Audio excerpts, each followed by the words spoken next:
அந்த மலையாளத்தை இங்க வந்து 6 ஏக்கர் சுழு வேலையில புடுங்கியாச்சு. நான் விடமாட்டேன். நான் நினைச்சேன், வீட்டுக்கு போனேன், ஜங்ஷனுக்கு போனேன், முதியம்மா வீட்டுக்கு போனேன், கடைசியில நான் நினைச்ச மாதிரி இங்கே கிடைச்சேன். என்னாச்சு சொல்லுடா. எல்லாமே நம்ம ஆசைப்படியே நடந்துட்டு இருக்கேன்.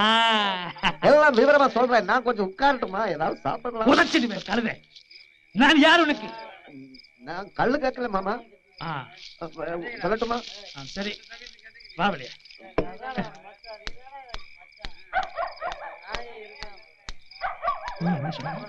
ஆசைப்படிய அது ஒரே தமாஷாய் போச்சு மாமா. கிணறு வெட்டினேன், கடைசியில பார்த்தா அடியில ஒரே கல்லு, அசக்க முடியாத கடவுள் கூட இருக்கடா. அப்புறம் என்ன பண்ண?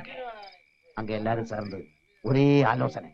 கடைசியில நாளைக்கு இந்த வெடி மருந்து போட்டு கல்லு வெடிக்க போறாங்க.